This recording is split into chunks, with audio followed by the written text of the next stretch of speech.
Well, that was pretty cool. We had 14 breakout rooms open of folks chatting with each other. Did you guys have fun talking to each other? It's awesome. Get the blood We flowing hope a little that, bit. yeah, hope that you got a cup of coffee, some convo this morning, just like going to the cafe, except virtual. Amazing. We've got folks trickling back in here. Looks like some of the groups are taking their full 1 minute to join us back in here. Really excited to see the group in today's call. Got almost 60 folks in here right now. So thank you all for joining this morning. And I think, Megan, I think we're ready if you want to go ahead and get us kicked off here. Yeah, thanks, Tommy. Hi, everyone. Good morning. Thank you for joining us today and having a little chat with some other folks on the call before we got started this morning. If you don't mind, could you please drop your name, organization, and your favorite early growing season food item in the chat just for us to kind of regather in the big group who's all here and that kind of thing. But it's great to see everyone, and I love that so many cameras are on. I love seeing the faces. Um, Today's agenda is the quarterly All Partners meeting. So we're here with Iowa Food System Coalition and the Regional Food Systems Working Group of Iowa. And we already did our breakout room introductions, but we'll spend the first little bit doing a little welcome, reviewing why we're here, and I'll turn it over to Tommy for a director update from the coalition. And then our main presentation today is focused on a couple statewide conferences that are happening this summer. We'll have a break at 9:50-ish. Usually that's how that works. And brief statewide updates for the 10 o'clock hour, and then we'll wrap up from 11 to 11:30 with any discussion and that kind of thing.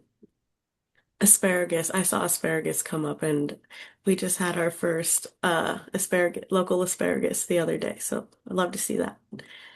Um, so why we're here, REFASWIG is the Regional Food Systems Working Group, and it's one of the longest networks for food systems in Iowa. And if you're interested about the history, we have a link to a document that Rich Pirog, who really helped found that group, he's now in Michigan, but he helped put together that just compilation of how we got to where we are at this point. And then the Iowa Food System Coalition, hopefully you're very familiar if you're here, but really is a re-energized effort towards coordinating food systems development in Iowa. And we released Setting the Table for All Iowans in 2024, and now we're doing it. We're setting the table, and that's what these calls are for. Um, and we really want to make sure that these spaces are these meetings are spaces where people feel like they belong and can participate in the work that's happening. So, with that, oh, also, I didn't introduce myself. Tommy did remind me to introduce myself. I'm Megan Kemp.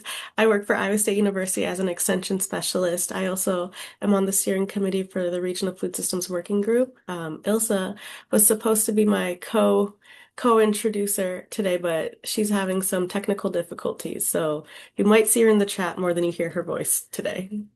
Now over to Tommy. Amazing. Thank you so much, Megan and Ilsa and Maddie McCabe, who's running our tech today, and the rest of the Reefa's Wig steering committee for helping get this going. Um, Yeah, I'm just going to share some quick updates from the Food Systems Coalition here to just ground us a little bit today. The first thing I want to say is that it is incredibly inspiring to work with all of you on this food system work, and I think we are really lucky in Iowa to have this decades old working group and now a coalition that is dedicated to working on food systems together. That just makes us a lot stronger. And so, if you know me, I'm a little bit cheesy and I like to have a metaphor for everything, and particularly related to farming or foraging. And this month's metaphor is that recently I feel like our coalition is like a ramp patch. Because if you know anything about ramps, when you go out in nature, where there's one ramp, there is often many. and they grow really well together in certain areas. And I think that that's a good metaphor for this group in the fact that where one of us is, you can count that there's many more of us around who are willing to come and pop up out of the ground and help support each other in this movement. And that's really the strength of Iowa's food system is that we are all rowing in the same direction, with the goal of providing better livelihoods for farmers and rural economic development, environmental outcomes for our communities, and nutritious food for Iowans. And so that's really what I guess you could call my role as the director trying to tend this ramp patch, and work with all of you. So feel free to call on me anytime. Just going to share a little bit about specific things that I've been up to over the past couple months. First, I'm really excited. This has been our best year for legislative engagement since I've started working in this space about 5 years ago. And two of the major wins we had this year would not have been possible without so much work from so many of the folks on this call. And I'm just going to share a little about them now. You'll hear more about them later. But we got a $1 million appropriation from the Iowa State Legislature for Double Up Food Bucks this year. And for those of you who have been working on this, this is near a decade that we've been asking for this. And finally, the movement is to the point where legislators understand how good this is for farmers and how important this is for consumers. And we didn't have to do a lot of convincing this year. It just happened. And then the second piece of this is that we were able to get a Choose Iowa school purchasing program funded this year at $200,000. And both of these things, in a year with a shrinking budget for our state, very inspiring and important to see our state investing more money in food. That shows kind of this is a big priority for them moving forward. So big kudos and celebration there on these big legislative wins. The next thing we've been working on, which you've probably seen by now, is launching the Iowa Local Food Challenge. This is a way that we are challenging Iowans to eat more local food this summer. And I know many of you on this call have already signed up. We launched this May 1st. Within the first 2 weeks, we passed our goal of $200,000. And so we're ramping our goal up to $500,000. And really, what it is you sign up for this, you make a commitment to purchase a certain amount of food from local farms every week of the summer. And then we share with you a bunch of resources like the Choose Iowa Find Local map and the Market Maker map of where you can find those local food options near your home. And so really encourage you to sign up for this if you haven't already. And a huge thank you to everyone that has signed up for this and organizations that have shared it out on their Facebook page. Mallory will tell you a little bit more about this later on. The other thing I've been up to is not just working within the state of Iowa, but actually working on a national level on this initiative called Food System Fridays. And we're realizing that a lot of other states are doing similar efforts to what we're doing, although maybe not as well as we are. I'd like to say, although they're doing pretty good. They're doing pretty good too. But we realized we could learn a lot from each other by sharing. And so every 6 weeks now, we are hosting a multi-state learning space around food system advocacy. And so this is just a screenshot of one of those calls. The next meeting is June 5th at 12 p.m. If anyone is interested in joining that and learning from folks around the nation on what they're doing in their state, specifically related to food systems advocacy, just go ahead and shoot me an email and I can get you added to the invite for that. The next thing I've been doing is working a lot on grant applications. And what I'll say about this is the biggest priority for the coalition when it comes to grant applications is making sure that our priority teams are funded and able to do the work they need to do to continue the collaboration that's happening within those priority teams. So, for instance, just earlier this month, we submitted a Food Justice for Kids Prize, Newman's own grant, and that is a grant that is a partnership between the procurement team and some of our infrastructure team within the coalition. Similarly, with the ASPCA Fund to End Factory Farming, we submitted a grant to track all of the pasture-raised livestock businesses in Iowa. And that was a project of our Farm and Food Business Development team. And then likewise, we're working on some USDA grants, the Regional Food Systems Partnership. One of the biggest goals for that grant I have is to increase the amount of funding we have available for every priority team to spend specifically on their priority team projects. Because right now we've provided a little bit of funding to each priority team, but I hope we can scale that up so that you guys can keep collaborating more in those priority teams. The last grant we submitted was a SARE professional development grant, and this is aimed at doing a few different things, including helping train farmers to engage more folks on social media, but also uh, learning a little bit more about how we can grow as a coalition with some leadership training and development. So we'll hear more about that opportunities soon. But yeah, that's grant applications I've been working on. And then the last thing I will share in this section, my director update, is we've been welcoming a lot of new partners. And this month you can see everyone is really color coordinated. We have a lot of green in the logos. So I just want to have a moment to celebrate and a very warm welcome to five new partners: Compassion in World Farming, Minton Moore, the Nature Conservancy in Iowa, In Harmony Farm, and Triada. So thank you to those five organizations for joining us and welcome to the coalition. We just reached 60 partners now within the Iowa Food System Coalition. So we are growing every day. Um, I'm going to share Beth Hoffman, her update today about the podcast. The podcast has been doing really well recently. If you haven't checked it out yet, I strongly recommend going to listen. 10 to 15-minute episodes, oftentimes including 3 to 5 interviews with different folks working in Iowa's food systems. And our subscribers continue growing. We also just launched a TikTok page, and we've been doing some reels on Instagram as well. Getting really good engagement on a lot of the podcast content and the videos we put out there. So encourage you to keep following along with the podcast and also the social media there.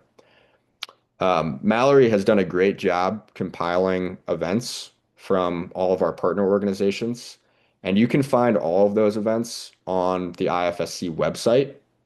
And I encourage you to go take a look at our events calendar there. Just a few of them here to highlight. Obviously, we've got our Farm and Food Conference coming up June 11th and 12th in Waterloo. We're going to hear a lot more about that in a minute. The Iowa Culinary Conference is coming up June 22nd and 23rd. This is the first ever culinary conference, and there's going to be some really incredible chefs there talking about local food and all sorts of other things. Um, a few other things, PFI Field Day season is getting ready to start up, and IFSC is hosting 3 of those field days. June 5th will be at the Watershed Mitigation Farm, Ray Myler's farm in Polk City.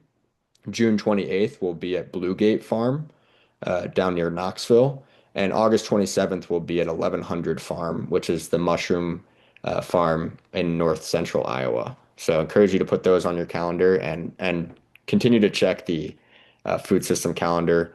We'll have a chance for folks to share more about other events that may not be on our calendar yet in a few minutes. For now, I'm going to turn it over to Chelsea to share a little bit about the Iowa Food and Farm Conference. And Chelsea is with Iowa State University Extension. Chelsea, are you here? I'm here.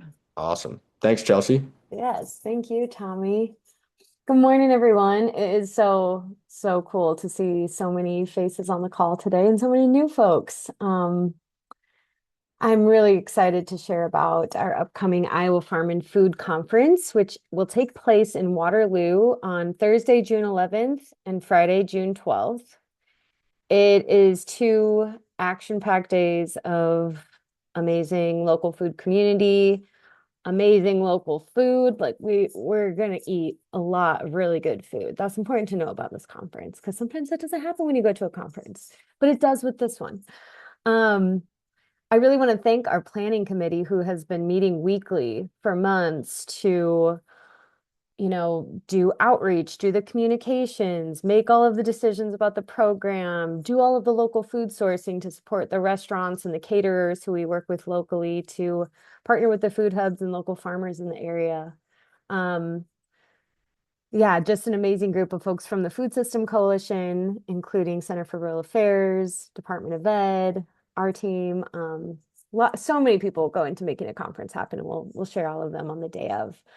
Um, so a quick run of show is Thursday. We will gather at Waterloo Center for the Arts in the morning for a light breakfast and check-in.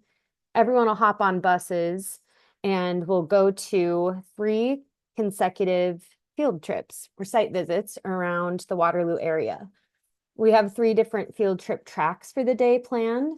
One around next generation futures, where attendees will visit a school garden and a school and farm to early care and education program locally, who's doing amazing things with preschoolers. The second track is around regenerating community health, and folks will visit the People's Garden and the Northeast Iowa Food Bank and garden on site there. And then the third track is growing futures for farmers, and folks will visit We Arose Co-op and Schaefer Ridgway's Farm Southern Goods. We will all convene in the middle of that day for an amazing tour and lunch and local ice cream at Hanson's Dairy. There's baby animals. There's going to be a food truck with incredible Latin sandwiches, all sourced locally. I mean, amazing. Then after that, we're going to have a big community dinner at Single Speed where we will get to hear from and learn about our Golden Root Award winners for this year. These are folks who are really rocking and championing everything in farm to school and early care. We have a new Farmer of the Year award that we're excited to present as well. So Thursday is going to be amazing. Thursday's a full day. Thursday's really fun, but so is Friday. Friday will take place the entire day at Waterloo Center for the Arts, a really beautiful space. We checked it out a couple weeks ago, and it's like getting to do a conference in an art gallery. Like they have all the displays up in all the rooms where we'll be for breakout sessions. We have an excellent keynote who you'll hear from soon. And again, 5 different tracks planned for the whole day, 15 sessions led by like more than 40 presenters. More than 20 folks are leading our bite-sized sessions. So like a really, really amazing showcase of folks sharing their work and coming around this theme of futuring our food system. So really hope it's going to be, an inspiring, connective experience for folks. Our sponsorship deadline is tomorrow, May 15th. So if you would like to have an exhibitor table or sponsor the conference, all of that information is online. The other thing that closes tomorrow is the room blocks at 2 local hotels in Waterloo. There are a couple of other big events happening that weekend, so it's been hard to secure room blocks and get special prices. And I think generally like lodging is pretty limited. So get online, book some rooms today if you need to stay locally. And yeah, registration is open through the end of the month. We'll close it on May 31st. So please, if you haven't registered, get registered, share it with your friends in your network. It's going to be a really, really great event, and we can't wait to see you there. Chelsea, I've never heard anyone sell a conference so well as you just did, and that's because this isn't a hard conference to sell. This is a great conference. It's really a get together and a chance to eat good food and be with the best people. So thank you for sharing that, Chelsea. I've also heard this conference is on a Thursday and Friday, and I've heard that there's a good water park in the area that may be open on Saturday, June 13th, that I probably will be sliding down the slides on Saturday. And to further entice you to join us, we invited our keynote speaker, Angela Hansen with Food Systems Foresight, to share with us this morning. Angela, are you here? I am here, Tommy. Can you hear Amazing. me? Yeah, we can hear Great. you great. And I'll just say a couple more words by way of introduction. Angela is a native Iowan, but has now worked globally on this concept of food systems futures literacy. And so this could not be a more perfect keynote for the theme of our conference. And we actually met Angela after we had already decided the theme of our conference. So it's really amazing serendipity. And we're just going to ask Angela if you could just share a few minutes right now about Sure. kind of whetting the appetite or whetting the palate for June. Yeah, absolutely. I would be more than happy to do that and to introduce myself to folks beyond just those in the small group that I met this morning, which was actually so exciting already. Just by meeting like four people in that breakout room, I was already like, I can't wait for June because this is such a powerful group of systems leaders. And I started Food Systems Foresight in 2019 because I wanted to help systems leaders shape the future of food. I've been a strategist since I graduated from college in 1999. So a long time. I've worked across the US and lived and worked in Africa for over a decade. And most of that time, I've been working on food systems issues. But since 2019, I've been working under the umbrella of Food Systems Foresight on this idea of how do we shape the future now with regard to food systems. So I was equally excited and in awe of the serendipity when Tommy told me about the Food and Farm Conference's theme this year, because I think it's just so perfect. The Greeks talk about time in these sort of two senses. There's like, what time is it? And then there's what time is it in terms of what is the moment that we're feeling right now? What is the present moment and what is it shaped by? And in this present moment, we know that, this is a very, very, very tumultuous time in the world. We have serious pressures from tariffs, Trump in China to yesterday. We've got fertilizer concerns. We've got growing cancer rates in Iowa more locally. We have all sorts of challenges that are facing our food system. So this moment in time is a very special and important and influential moment. The confluence of forces that are presenting themselves to Iowa, to Iowans, to the food systems that Iowa facilitates are really at a very special moment. And we have the opportunity to shape the future from this now. And I think that that is just an incredibly powerful moment. So this conference couldn't have been better timed. This theme couldn't have been more appropriate because this is the moment where we can shape a different trajectory. We know that the Iowa food systems of the past are not going to be the food systems that build the highest, best use of Iowa's resources and the most resilient food systems for our state, for our region, for our country, and for our world.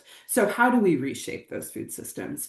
I'm going to be talking a lot about that in the keynote. We're going to be provoking conversation on the sidelines all throughout the workshop or all throughout the conference to really stimulate that discussion. And we're also going to have a special workshop focusing exactly on this image, which is on the slide of the futures triangle. This is a foresight framework, which we're going to bring into the room and roll up our sleeves and work with in small groups. We'll be talking about how we shape the future. I'm saying it's a great moment and the time is now, but how do we do it? And it starts by understanding the now. And the now is defined by the push of the present, all of these things I just talked about, the current wars, the current challenges on input prices, the current realities of the outcomes relating to our agricultural processes that throw up a lot of different challenges ecologically and on human health.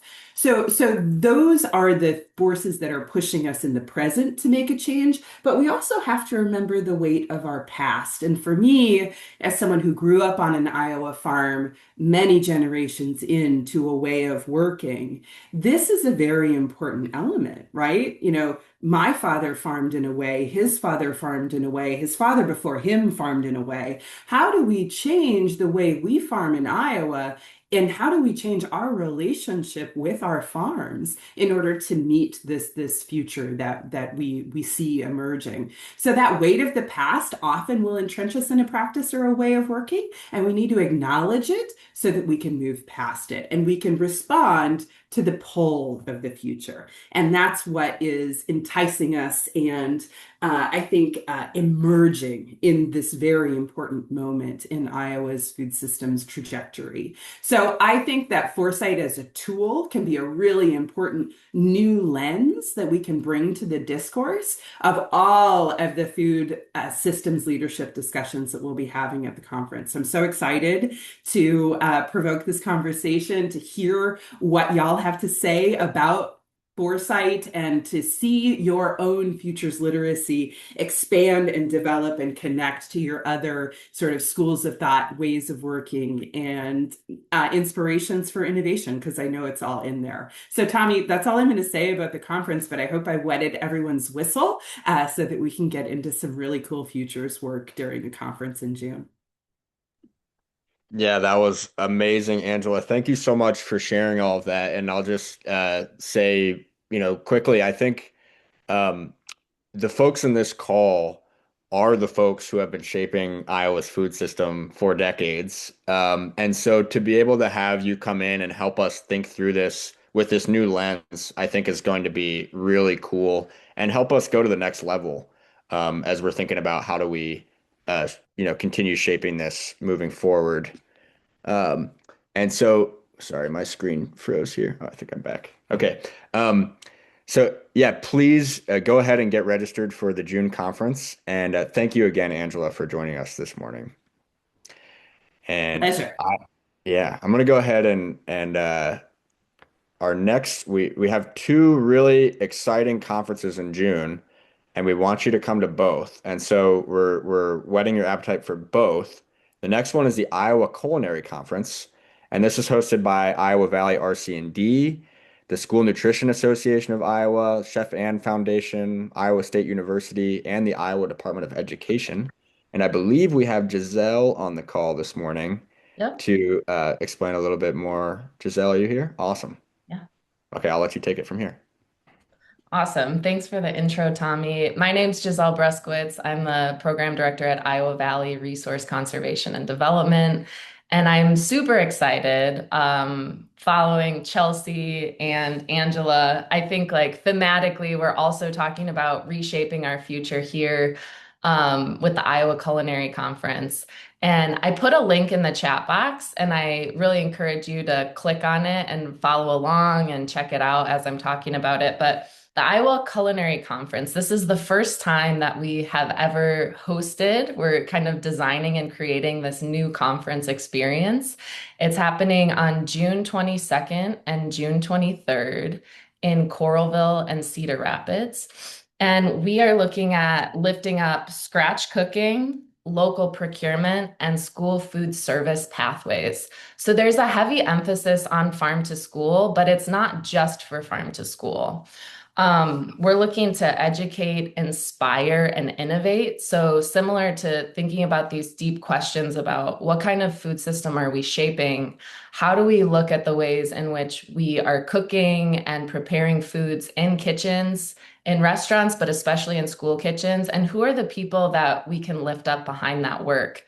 We're going to be joined by some really, really incredible keynote speakers. So we have Chef Sean Sherman. So if anybody was at the Seed Saver Exchange 50th anniversary, you had the immense privilege of hearing from Chef Sean Sherman. He is a nationally renowned speaker, thinker, native leader, revitalizing native foodways and helping us reimagine the way that we're thinking about cooking and eating and food as a modality for reshaping our imaginations and our communities. Really, really excited to be joined by Chef Sean Sherman.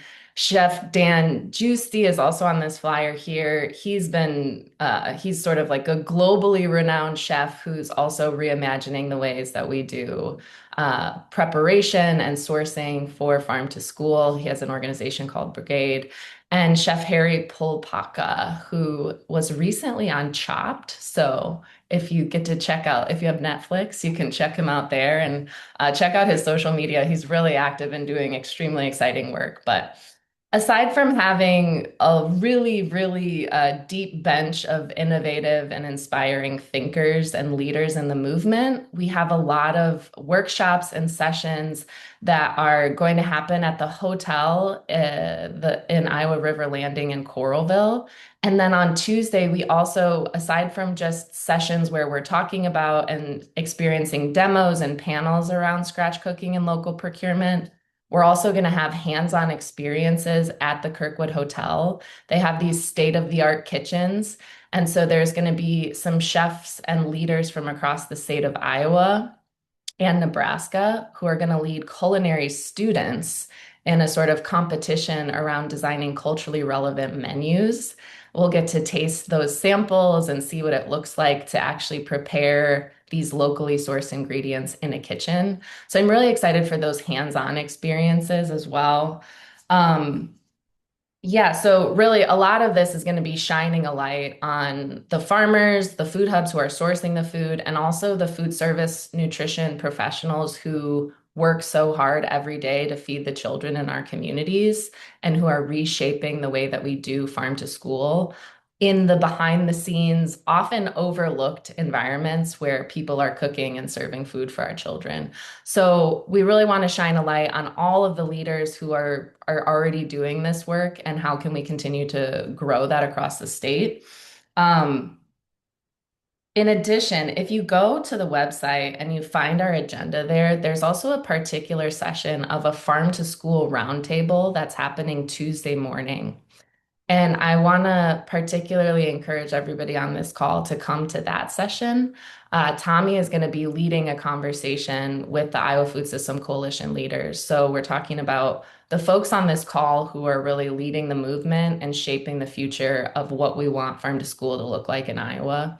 And even if you just come for that part, I would highly encourage you. It's going to be a conversation that you don't want to miss. Um, yeah, I'm just thrilled. We have a few other things to mention. We have student scholarships available. So if you have young people that you know that are interested in the culinary profession and might be interested in working in school kitchens, please encourage them to apply. The student scholarships, they'll be able to get paired with chefs and have their sort of tuition or attendance covered. We also have continuing education credits. So we have 3 different CEUs that are listed here for folks that you might know that might want to engage in this as a professional development opportunity. I skipped the first part where I need to thank our steering committee. We have an incredible group of people who have been shaping and making this conference possible. And I want to give a special shout out to our partners at the School Nutrition Authority or Association of Iowa. The SNAI brings together over 400 districts across the state, and they agreed to partner with us. So this Monday and Tuesday is the Iowa Culinary Conference, leading into our move or leaning into our movement around local food system development and farm to school. And then the school nutrition authority, all the school districts from across the state will be getting together on Wednesday and Thursday. So it's really exciting to get to partner with them. When you go to click the link to register, you will be directed to SNAI's website. So just know that you are not in the wrong place. And as you click through the registration, you can select the Monday and Tuesday option. I also want to thank Brenda from the Department of Education. The amount of work and the amount of dreaming that she's put into shaping this is absolutely incredible. And I want to give a really special shout out to Chelsea, who just went off camera. Maybe she knew I was going to mention her name. But Chelsea has been a leader in shaping this from the beginning of this project, and is somehow planning 2 conferences right now. So just a huge shout out to Chelsea for her incredible work and being able to do all of that all at once. Thank you, Chelsea. And yeah, so last thing, sorry, I'm a little bit, yeah, the sponsorship. So we do have a few spots for tables still available. So if you or your organization want to have a presence there and be able to sit at the table on Monday and Tuesday in Coralville. We would absolutely love to promote the work that y'all do. And please reach out to me. I'll put my email in the chat box. But it's going to be an exciting conference. We are going to eat a lot of food as well, and just get to connect with people from across the state and a lot of national leaders as well. So um, I think I covered everything. Chelsea, did I miss anything? I think you got it. Another great pitch for another June conference. And all of the energy and momentum that we're going to be feeling coming off of the conference just a few weeks before, you don't have to have that like the end of your favorite TV series ended and you have that grief. You can just go right back into the next conference and keep that energy lifted up, keep connecting with our amazing community here. So yeah, hope you can make space for both. Giselle, thank you so much for sharing. I just want to say this is an amazing lineup. Just the three speakers you have listed here, but everything else you described as well. It's really like, I mean, I feel like for these couple days, Iowa is going to be the center of the culinary world. And I'm so happy also because local food is going to be part of that conversation, a big part of that conversation. And so um, this is just all part of I think probably most of us have this dream on this call, even if we haven't named it, of making Iowa one of the good food capitals of the United States. And both of these conferences are aimed at that goal. How can we make Iowa a real good food state? And so I encourage you to attend both of these and join us in person. So thank you for both of those pitches. Um, we are a couple minutes ahead of schedule, but I think that's okay. We're gonna go ahead and go into a 10-minute break. And so during this break, we're preparing for our statewide updates. So the next hour of the call from 10 to 11 will be much more participatory. It'll be kind of a round robin from all of the priority teams about what they've been working on recently. And so, yeah, priority teams get ready to share your updates. Folks from other priority teams get ready to ask questions because we can have questions during those updates. And for right now, we'll take a break and come back at 10 a.m. But during the break, encourage you to share out any other events, major project updates, job hirings, anything else you want to share in the chat. And yeah, we'll come back at 10 a.m. Thank you all.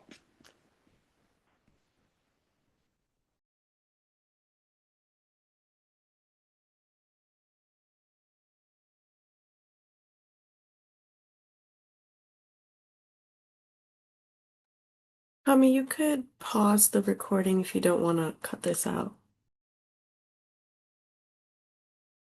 Great. Is there an easy way to pause the recording? Oh, there it is. Selfie with everyone that we can. So just to record that we were all here together today. Wow, look at all these beautiful smiling faces. We actually have 3 pages of people. So I'm gonna do one page at a time. This is awesome. Okay, everyone do your biggest smile and hold it. Wow, beautiful. Page two. Coming for you, page two. Awesome. Okay, thanks so much.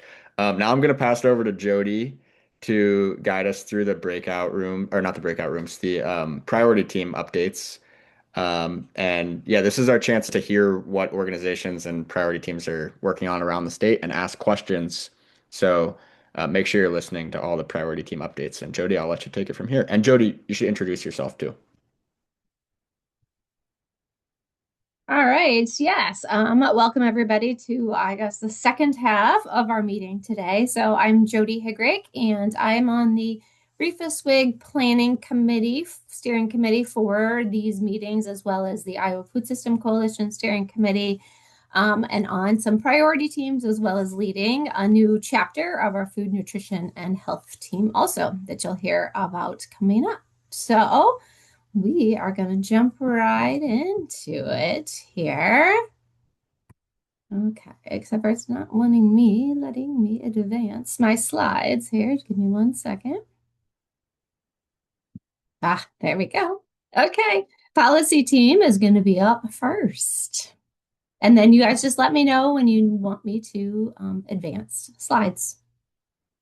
Sounds great. Well, hi everyone. My name is Luke Elzinga. I'm the Policy and Advocacy Manager at the DMARC Food Pantry Network in Des Moines. Also serve as one of the co-chairs of the local food policy network team. As Tommy mentioned, we had some really big wins this legislative session, and I just want to say thank you to all of you, to all of our advocates for all the hard work you put in, not just this year, but all the years leading up to this. These wins don't just happen in an instant. It takes years of advocacy. So I think we have Jasmine from Iowa Healthiest State Initiative on the call. Yes. Oh, real quick. Thank you. Sorry, there was one slide before this one. So Tommy kind of already shared this, but we're celebrating a $1 million standing appropriation for Double Up Food Bucks and that Choose Iowa School Purchasing. Both of those were really big wins this legislative session. And again, thank you for all your work. Also, I am at home with a sick kid, so if you hear whispering, that's my daughter June, who's just off camera. But I want to turn it over to Jasmine now with Iowa Healthiest State Initiative, who is going to just share a little bit more about Double Up Food Bucks and what this state appropriation means for the program. So over to Jasmine. Judy, there Beautiful. should be a slide too. Yes, thank you. Good morning, everyone. Jasmine Brooks. I'm the Director of Healthy Incentives at Iowa Healthiest State Initiative. I am the manager of the Double Up Food Bucks program. So like Luke and many before me have said, we received a very big win of a 1 year $1 million appropriation, which we're still waiting for a signature. But this, we got across I tell people we get across the, line. We got our win. We still got work to do as far as getting that annual. I think I just lost the shared screen. Yeah, I am having technical difficulties. It is not Jody, cooperating. I can share if you want, and you can just That would moderate. be perfect. Yes, awesome. Thank you.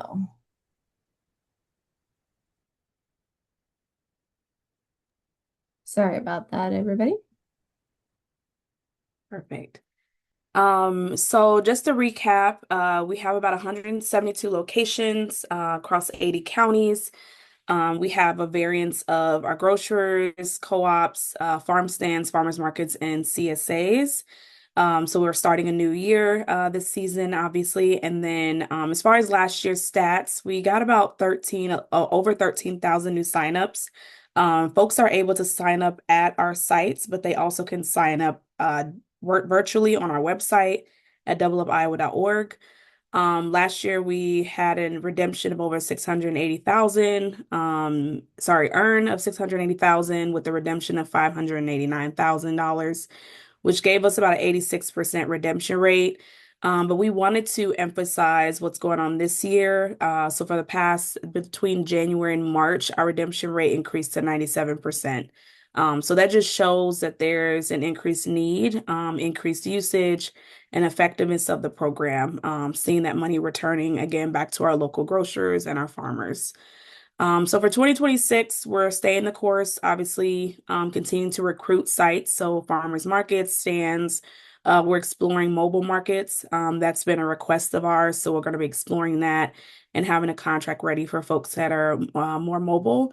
And then our independent integration, we're working with ECRS and RDS to integrate so that we can onboard the 21 stores that we have recruited across the state of Iowa. So that'll add 8 more counties to our list, which is fantastic. And then we made 10 years this year, so we'll be doing some thank yous, some celebrations throughout the year. Really small, but lighthearted and appreciative of all the hard work, the support, and the engagement of the program. You may be asking, what are we doing with this $1 million? Our grant through the USDA is a match, so this really helps alleviate the pressure of finding more dollars to go back into those matches that are required. But exploring, adding more locations. We don't turn anybody away, to be honest. So that's a nice part about our program is that we really work hard to make sure people can participate and we can get more families, more produce in families' hands. So I'll pause here. I didn't know if there was time for questions or anything, but I'll pause.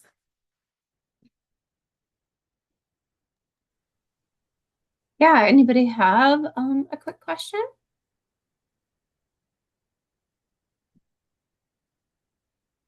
Great. Okay. And otherwise, I would say too, if something is coming up as we're going through our priority teams, if people want to put those questions in the chat, and then we'll make sure that they do get addressed at some point, but maybe we'll keep the flow of our speakers going. Thank you, Jasmine, and thank you again to everyone for all your advocacy. A couple more updates from the Local Food Policy Network team. We're continuing our work networking local food policy councils and community-based coalitions. If you're part of a, county-based local food policy council or a county hunger coalition or anything like that and aren't already tapped into this, please reach out. We'd love for you to be part of that work. We're working on some kind of 5-year policy vision development. And so that's one thing we'll be doing actually at the Farm and Food Conference. We'll be doing a session on that. But outside of that as well with our priority teams over the summer and fall to just kind of figure out not only what are our priorities next legislative session, but thinking a bit further than that. And then next year's local food legislative breakfast is January 26, 2027. So mark that on your calendar. And then finally, our priority team meetings are the third Friday of the month at 10:30 a.m. That is this Friday. So if you are free tomorrow at 10:30 and want to join us, we would love to have you. So reach out to Tommy or myself, and we will get you plugged in there. I think we've got one more slide or a couple more. Also, I did want to mention some other key state legislative wins. There was also, in addition to the 200,000 for the Choose Iowa school funding, which was new, we maintained 200,000 for the Choose Iowa Food Bank purchasing program. Right to Repair did pass the House with a 70-18 vote. There's $300,000 for Iowa's water quality monitoring network, administrative funding for SNAP and summer EBT. And then we also defended SNAP WIC and school nutrition programs from some harmful changes as well. And want to thank, this is not an exhaustive list, but some of the partners who are part of the Local Food Policy Network team. Just want to thank you all for all your hard work. And would love to see more partners involved in the policy work as well. And so if you want to get more involved, again, reach out to Tommy, to myself. I'm also sad to share that this is my last quarterly meeting for the Iowa Food System Coalition. I will be having some big career news to share, but we will be having kind of a leadership transition for this priority team. And so would love to get you more involved in the work as that transitions. I will be at the Farm and Food Conference in Waterloo next month, so I really hope to see you all there in person before I head out. But more news to come, and thank you all for just being amazing people and all the awesome work that you are doing and continue to do. So I will hand it over to whoever's next. Thanks. Thank you, Luke. We appreciate it. We appreciate your leadership.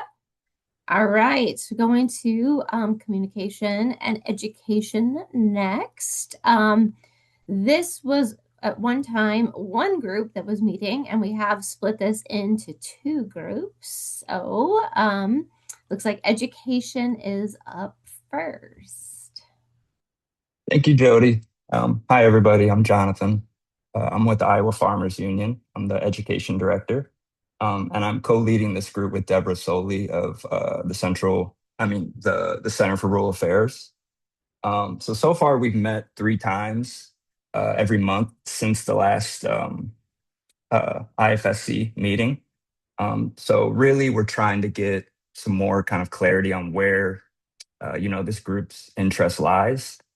So far, the recurring themes have been definition of local, increased knowledge of local food benefits, and then education resource library spreadsheet that kind of, if you're interested in doing educational events, this will just be a great spreadsheet to kind of glean over and, find some inspiration for, doing your own kind of educational events. We're also working on a local food promotion program grant right now, the turnkey grants. So yeah, that's rapidly approaching. So we're hoping to get a really competitive application for that. We meet the fourth Thursday of every month, and our next meeting is May 28th at 1 p.m. If you're interested in being part of this group, you can email Deborah at her email right here. And yeah, you can go to the next slide now. So just want to thank all of our partners involved. This is a nice little snapshot of the Grow Eat Play hub, which is a very influential program for educational programs, and a really good example of what the state could kind of use and be inspired by. So if you're interested in learning more about education in Iowa, please come to our meetings. Thank you. A quick question for you, Jonathan. Would you be able to share briefly what that turnkey grant subject is, or what you guys are writing for? Yeah. So thank you for bringing that up, Jody. Something that's came to a lot of our minds is about how we get more people interested in local foods and where that comes from. And I think a lot of what we kind of came to the conclusion was like festivals and different events. So our idea is to kind of come up with a list of all the local food festivals in Iowa, and then also provide them with marketing materials and other advertisements to kind of help bring out more people to those festivals, and also increase more local foods in those festivals as well. So that's a little bit of what it's about. Great, thanks. All right, communications. Mallory? Hey, how's it going? Can I jump in just a second? Jonathan, I'm going to look up a website for you. The Iowa Restaurant Association is creating a directory of farm-to-table restaurants, and they're putting those special farm dinners and that kind of stuff on that page. So as soon as I find it, I'll put it in the chat. I just wanted to make sure folks knew that that was also happening. Awesome. Thank you, Teresa. Thanks. Yeah, I think that's a really cool project and a good idea. I was helping with planning some of those, like looking at these festivals across the state, and we're like, oh, watermelon festival, that sounds awesome. I wonder if it's local watermelon, you don't know. So I think that's going to be a really strong project. I'm excited to see how that goes. As Jody mentioned, our CNE chapter has kind of split into these two working groups. And the other working group is the Food System Communications Network. So we've only met twice. We're kind of like getting up and running, but I'm leading that. I am looking for a co-chair. But one of the first things that this team has kind of been working on is the local food challenge, which we talked about earlier. There's already 4 more people that have signed up since I took the screenshot. So thank you to the 4 who signed up this morning. But we launched on May 1st, and we've already crushed our $200,000 goal. And this is just people just committing to spend that on local food over the summertime.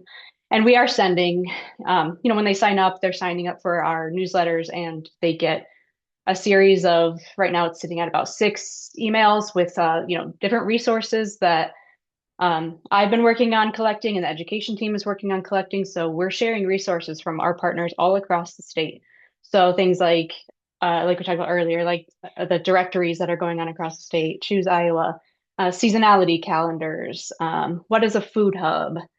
So just really like educating people through this series, reminding them, hey, don't forget to, spend your money this week, and here's how to do it. And we're working with different farmers markets and things across the state too to try to get some more boots on the ground with this campaign, which will be running all season.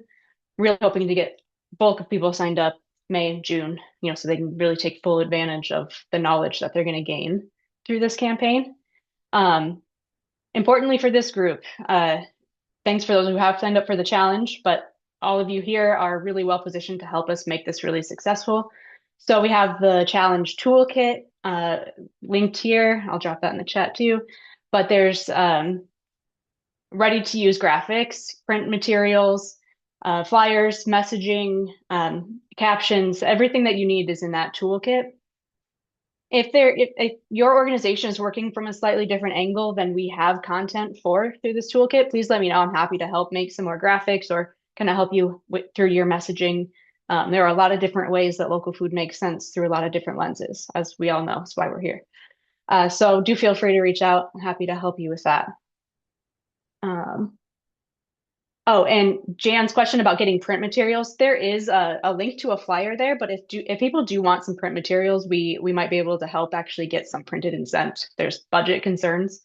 So yeah, do let me know if there's certain brick and mortar locations that we can get these flyers to. I think that would be really cool.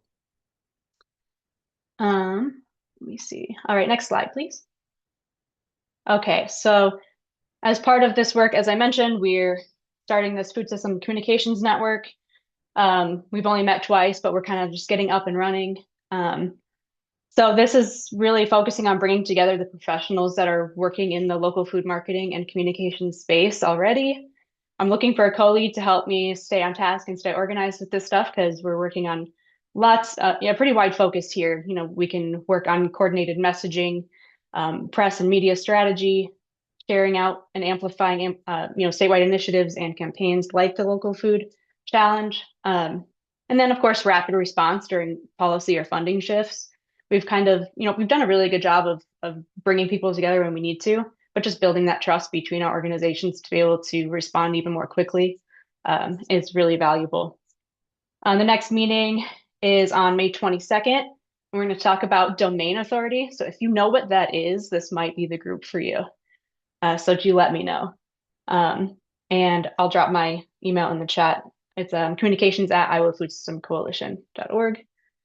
And I think I have one more slide. Okay, these are the partners who have started, involvement so far, but literally every single partner organization, you're doing communications one way or another. Love to see you there. If you can't make it to every meeting, just know that we are meeting every month. Feel free to pop in. So really would like to see some more involvement going on, but yeah, I know I talk really fast, so do feel free to pop in some questions.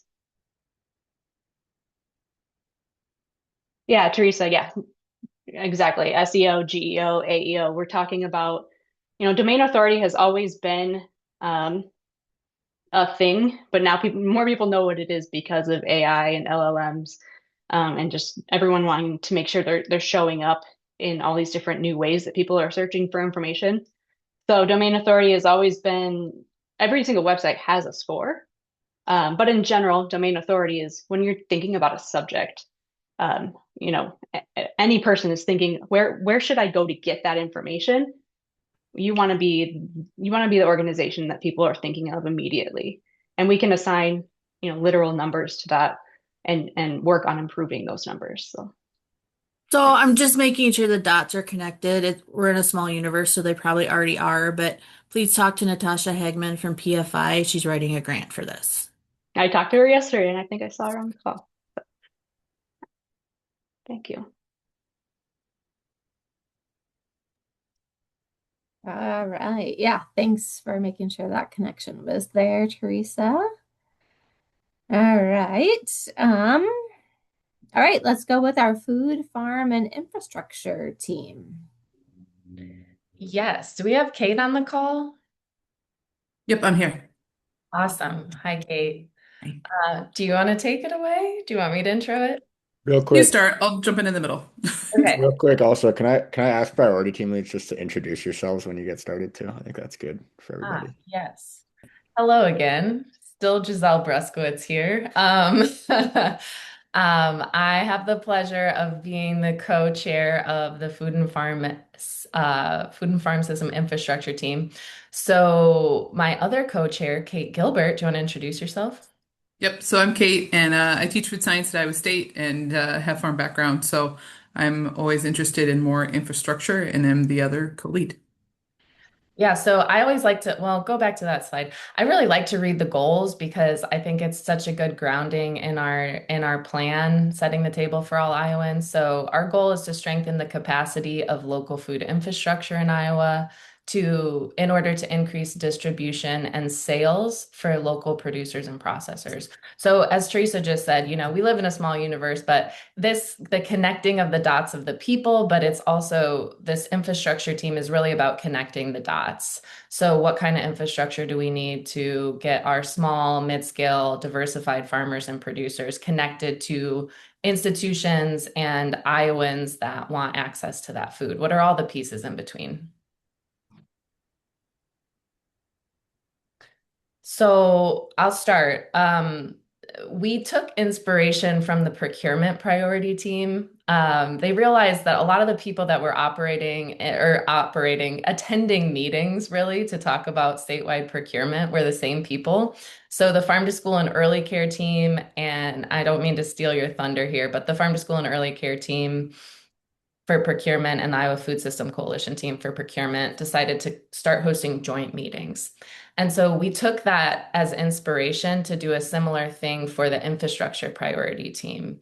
And we decided, because a lot of the work that we've focused on in this infrastructure priority team has centered around food hubs, especially with LFS and LFPA and all of the amazing programs and funding that we've been working on across the state.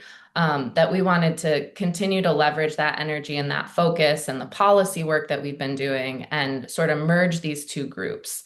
So this is very new, very fresh, but we have a new joint infrastructure and food hub managers working group priority team. And Kate has been joining us. So I'll let you continue to explain what these new joint meetings are like and some updates. Yep. So it's a half an hour, like the third Wednesday of each month. And so our next one is next week on the Wednesday. I think we're figuring it out, right? It's kind of a short period of time, and the food hub managers bring in a different perspective. So we're going back to the drawing board a little bit on trying to figure out how to leverage their knowledge and move some of our initiatives forward with infrastructure and where to set our priorities and time. So still figuring it out, but if anybody is interested in joining, you can send me an email, and be happy to loop you in. I like all of the talk about grants, what's happening with grant applications. We're trying to get just a handle on all the different ways that we can support infrastructure in the state. So Giselle brought up the Choose Iowa grants that were funded. And I tried to count up just as a way to be tracking what's happening. 30 projects were funded. I think there were 130 applications, but it was a lot of infrastructure. So at least 8 reefer or delivery trucks, 6 coolers or cooler expansions on site, 4 commercial kitchens or expanded commercial kitchens, 4 canning bottling lines being put in, some fun things with honey, and some additional infrastructure to make more food in Iowa. So that's one we're keeping an eye on, and trying to track some of the others that will help with infrastructure. Thanks so much. We're really lucky to have you, Kate. And I also just want to give a shout out to Amy Gamble from the Iowa Department of Agriculture Land Stewardship, who's also on this call, because I think she had the pleasure of reviewing all 130 of those applications. So if you have additional questions, I'm sure Amy can help answer it. And also just a thank you to Tommy for encouraging us to think strategically and creatively about creating a joint infrastructure team to keep the momentum going around this.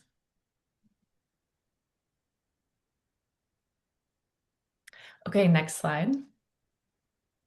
Okay, So I also have the pleasure of getting to facilitate the Food Hub Managers Working Group.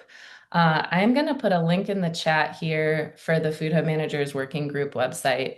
But I always like to start with a really brief, just in case there's folks on the call who aren't familiar with food hubs. The USDA definition of a food hub is a place that manages the aggregation, storage, distribution, and marketing of source identified local products. But again, food hubs are those connectors between the producers and the buyers across the state.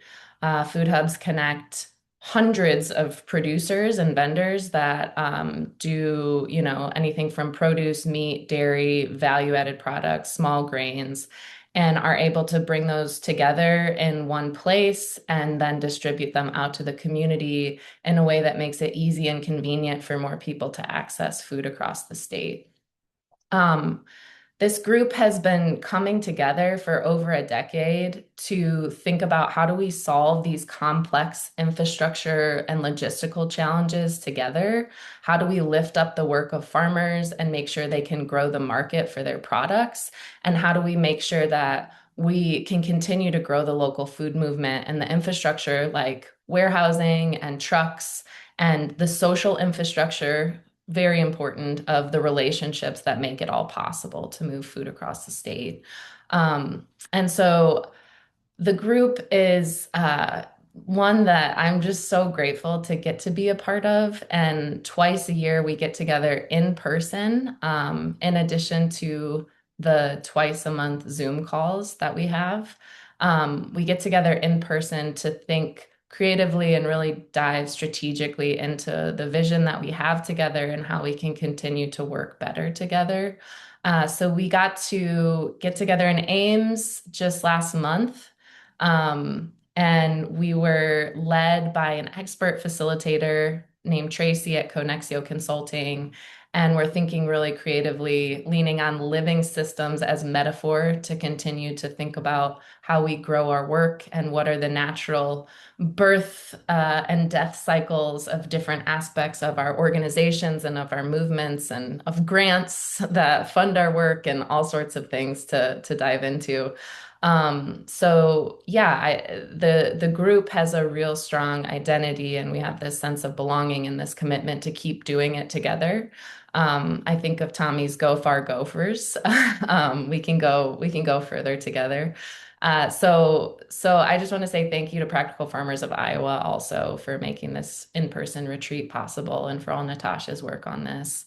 And thank you to the food hub managers across the state who wear so many hats and work so hard to continue to build the infrastructure and the relationships to make this possible.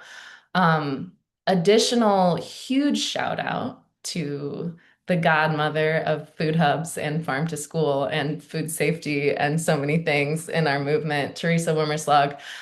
She collates, she takes all the data from the food hubs and puts out this annual impact report from food hubs. And so this is hot off the press. Teresa authored this report, and Iowa State helped design it, but you can see what the total food hub sales were in 2025, how the hubs are trading products between each other, what the impact is on farm to school, and how many dollars are going out to farmers across the state. And just want to give a huge shout out to Teresa for all of her work on this. This data is really powerful and helps us continue to make the case for why food hubs are a really critical part of our local food system. So with that, I will pass it on to the next. Okay, let's hear from our local food purchasing and procurement group. Hey everyone, my name is Caitlin Charman, and I'm the dietitian for nutrition services in Waukee schools, and I oversee our farm to school program in my role. If you want to go to the next slide, great. Yeah, we had our March meeting. I was not able to attend that, so Teresa, I don't know if there's anything specific you wanted to add about our March meeting.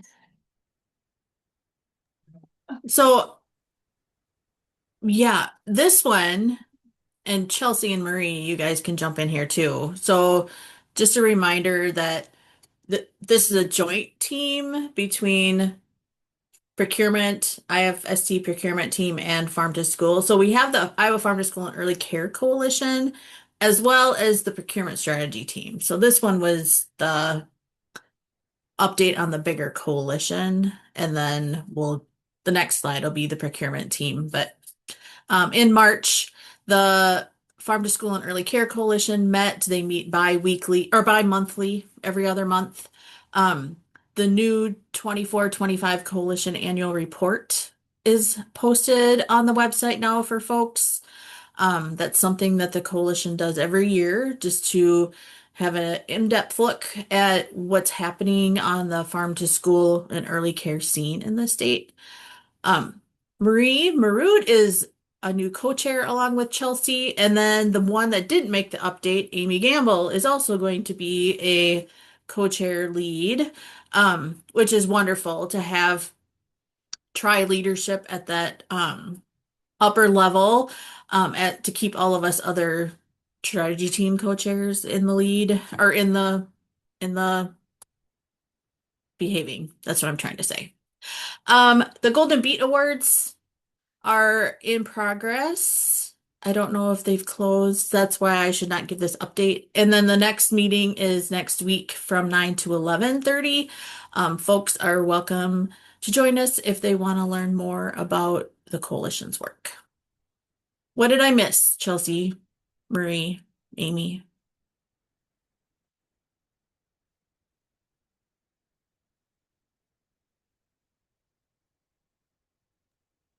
Nothing. Okay, Yeah. perfect. Yeah, you did great, Teresa. So next slide. Here's the procurement slide. Caitlin, you want me to keep going? Yeah, sure. You can keep going. That sounds great. So there's two strategy teams now with Farm to School and Early Care Coalition. There's the procurement strategy team, which is the joint team with the community procurement team of the IFSC. So to answer the prompt questions that we were all supposed to talk about, I have I've got a spammer trying to get a hold of me. Where's our momentum? We continue to balance the needs of talking about school procurement and community procurement. We meet every month as a procurement team, and we really try and focus on both sides of the procurement question and issue. But school procurement is a big beast, and that often takes a lot of, we spend a lot of time on school and early care procurement.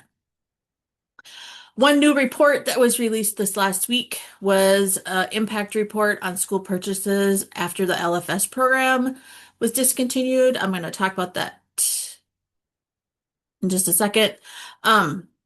In progress, the impact report is in the works. One caution about Giselle let the cat out of the bag smidge early. I need to do a data check on my numbers, so don't quote that number yet that you saw, but it should be finished by the early next week. I want to make sure that we point out the continued work of different groups in the state to connect with food service directors. So there were 5 partners in Southwest Iowa that had completed the farm to school procurement coach training. So now they're going to work directly with farmers and schools to connect each other and develop procurement plans for those schools. I'm sure the new Choose Iowa grant funding will be a big topic next week when we get together, now that there is funding available again for schools to make purchases. We're going to start ramping up our planning for Iowa Local Food Day, Great Apple Crunch, and the buyer supplier events for the fall. And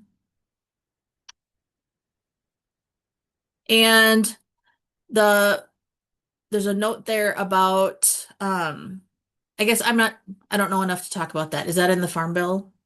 What is Yeah, that? yeah, so this came out, I think, like in an SNA legislative update, that the House Farm Bill at the federal level has an authorization, but not an appropriation, which is an important distinction, that it's not actually funded. It just says that they can fund it, for $200,000 for state agencies to purchase local foods from producers within 400 miles. And then this is from the update. It says state agencies would determine distribution of food to food banks, schools, or other organizations. Did I say 200,000? Maybe it is 200 million. Yeah, I can't remember. it's definitely 200 million, but it's for the whole Okay. nation, not just for Iowa. Yes. Yeah. Thank you. So it's like a step in the right direction. So that's exciting. But yeah, just wanted to put that out there for people if you aren't following like federal things, because sometimes those get a little overwhelming. Just to put that out there for folks. That'll be really interesting to watch because Iowa does not have state procurement. So my mind immediately goes to if they get the funds, how will this roll out? Because they are not in the business of buying food for schools and redistributing it. So I guess we'll all learn more. Yeah, Next I'll slide. just say right now the bill language is still really vague. It doesn't even spell out like what organizations would be eligible. So schools aren't even listed in that 200 million right now. It's just like community feeding sites. So could be anything. So some of the other prompts that the team leads were supposed to answer were what grants are we working on, or what's happening on the grant scene. The USDA Leahy Farm to School grants were announced this last month, and there were two projects in Iowa that were funded. Iowa City has primarily a greenhouse project. Giselle knows more about that if you want to learn more. The link there also gives the executive summary. And then the state partners, Department of Education and IDOLS, Health and Human Services put together an application to do more education and outreach. So there's a little bit of taste test money in there, but it's to continue to support schools as they're doing farm to school work. And then we've mentioned the Newman's Own grant that was submitted to help establish and start fundraising for local food booster funds to help schools continue local purchasing. Another question that the leads were asked to talk about were cross-pollination. So the procurement team is working with the policy team on that booster fund type project, incentive funds to support purchases. There's also a draft of a food school purchasing framework that's being developed. So those pieces are in the work. And then we work super close with the infrastructure team. I like to say the procurement team is about the sale of food, and the infrastructure team is about moving the food. It's the stuff, the coolers and trucks and the people to move the food. So really excited to have the food hub managers hosting that group, because everything comes back together. It's really hard to have completely siloed conversations because it's highly interdependent. Do I have another slide? No. Okay. That's what I have. All right. Thank you both. Let's go to our land and resource team. All right. Hi, everybody. So we kind of are re-energizing this team in 2026 after it not meeting for a couple years. I have okay. The reason that land tenure here in our goal is highlighted is because the group was starting to pivot towards using the words land tenure instead of land access. But we realized quickly that no other land access organizations in the state are using the term land tenure, and we want to make sure we're sending a consistent message for everything across the state. So we are going to kind of reform our goal. So we're going to keep the verbiage land access, and then kind of redefine what it means to include what land tenure, the idea of land tenure in it. You can go to the next slide. So our last meeting was recently Monday, May 4th. Zach is from LSI, Global Greens is my co-leader of the group. Some of the other orgs participating, SILT, WFAN, Iowa Valley RC&D, In Harmony Farm, Practical Farmers of Iowa, Feed Iowa First, and the ISU Beginning Farmer Center. So we've been meeting either every month or every other month. One of the things we've been talking about recently is the LCMA grants, the USDA's Land Capital and Market Access Program cuts, and how they've impacted our group, and kind of how we're moving forward as a cohort to either complete the projects that we're trying to be done or, find ways to, continue the work in other ways. So Iowa Valley, talked to Emily a lot. There were $2.5 million cuts. They lost their fellows and farm manager. Some of the other organizations we work with weren't impacted directly, but it impacts everybody. Partner orgs are trying to find other ways of funding to not rely so heavily on grants and government funding, which is scary because a lot of these nonprofits do rely on funding from governments. And then also trying to do work through the Iowa Food Systems Coalition and the Land and Resource Access Group to help create regional resource lists for farmers, beginning farmers, aspiring farmers, farmers who have been around for a while. And I talk about that a little bit in the next slide. Okay, so the momentum we have in our group right now is we've defined resource as what resources the land has for the farmer, what is appropriate land access. So that to us is access to water and electricity, the ability to build some either temporary or permanent infrastructure. Those are resources to us so that we kind of stay in our own lane while, the business development group can do things like how to apply for grants for greenhouses and stuff like that. So resource to us means that. The regional resource list that I talked about before is for, could be in conjunction with other priority teams that are within the Iowa Food Systems Coalition to, create a larger resource list for farmers to look at. We want to do regional areas so that, when you're in Iowa City, you're not looking for resources in like Northwest Iowa. And also we are interested in ecosystem building. And to us, that means like kind of off the farm, but like FSA staff, land appraisers, attorneys, accountants, to be educated and know how to handle food crop farmers. Because a lot of the folks that are around don't have the experience to work with farmers that are, smaller scale, growing food for humans, kind of that track. So we're starting to think about and talk about like, how do we get that training, those trainings to happen for those folks that support farmers, right? And so that's something that feels big, but we're, starting the conversation. And recently I was part of a call with the National Farm Viability Conference folks who are trying to put on a land access session at that conference. And a lot of people from around the country that are doing land access work were talking about this ecosystem building and how it is so important because so heavily do like food farmers rely on, accountants to help with their work, and how easy is it to find one that knows how to do the specific, accounting for smaller farms.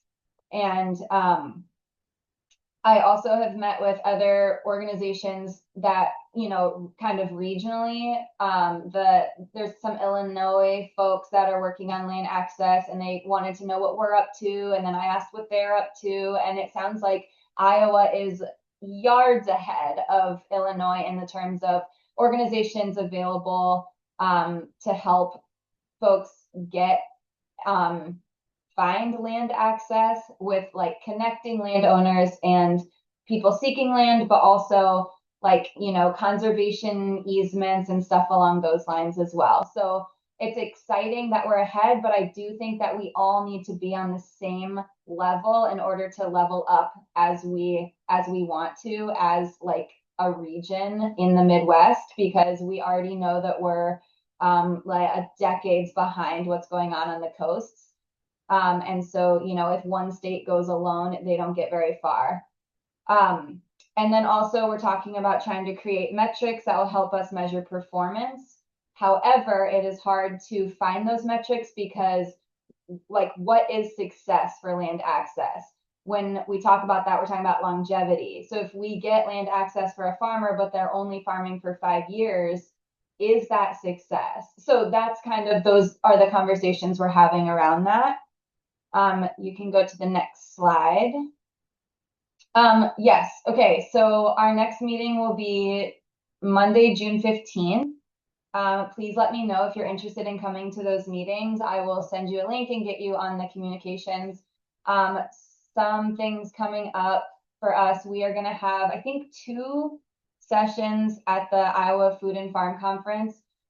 So we're going to have like a farm incubator session where we're going to have a panel. And then I'll be like the moderator for that one. And then we're having, I think, right, a soil health on rented acres, but I'll have We're Zach gonna talk about that. I was just going through the emails. I need to update the abstract on that, so I apologize. I'm doing that right now. But it's gonna be I was asked to make it a little bit more general, related to um, beginning farmer tips for land access. So it'll include the challenges of soil health on rented acres, but it'll also include some other tips for like how to find land, how to keep land, how to manage relationships, how to manage risk. And then we'll add some resources in there for beginning farmers from places like Farm Commons or other places, just so that if someone's interested in successes and failures around land access, then they can come to that session. So we've just been so busy out in the field that I apologize I haven't done that. But also thank you, yeah, Corbin, for sharing out all of this. It's great.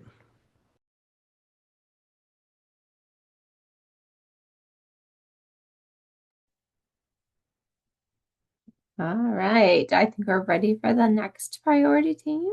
All right, so we have our food and farm business development team.